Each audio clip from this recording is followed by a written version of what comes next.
buksan naman natin ito, mga kauban.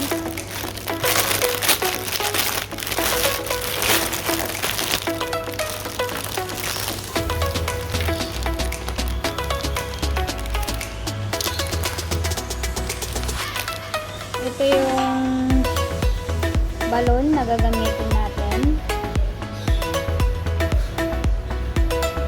Tapos, ito yung net niya.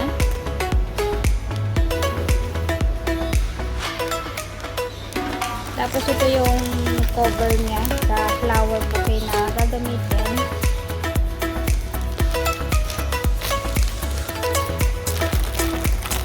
May ribbon na din. May balloon. May flower. Then, may stick sa ilaw nito pag hinawakan. Ilalagay itong mga to.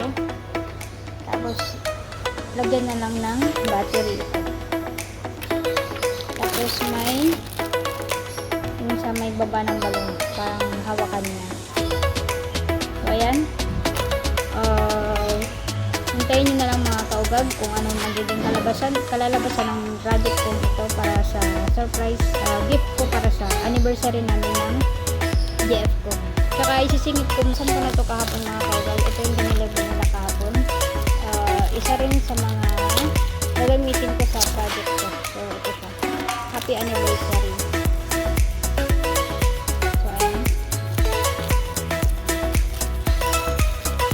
Excited na ako yung magiging kalalabasan ng gagawin ko.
nilagyan ko siya ng double-sided tape.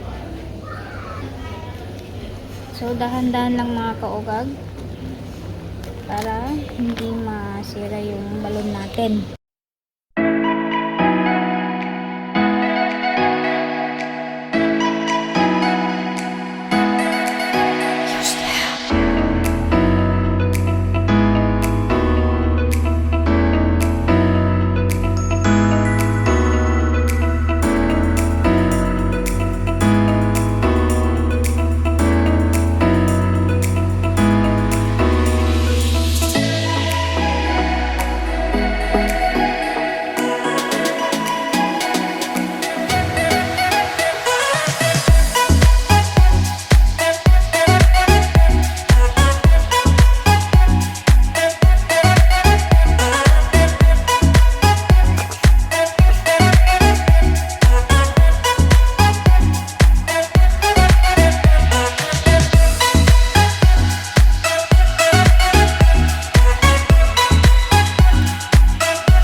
kaugag, ipapasok naman dito.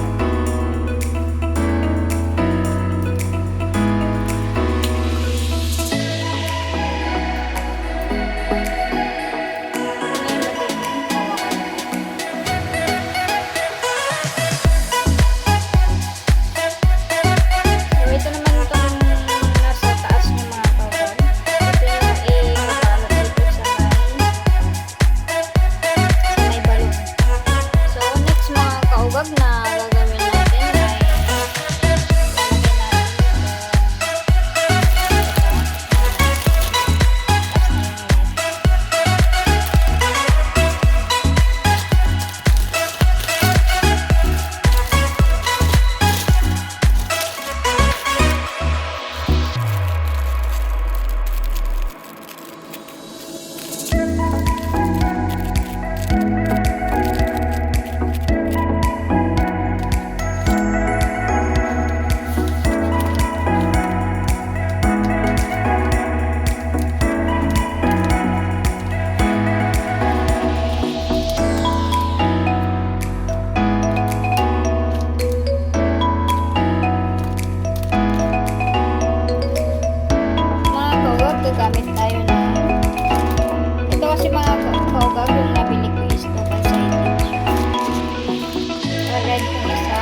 Then, lalagay nyo dito sa may gitna ng flower. Dito sa may gitna ginawa. Para matakpan ito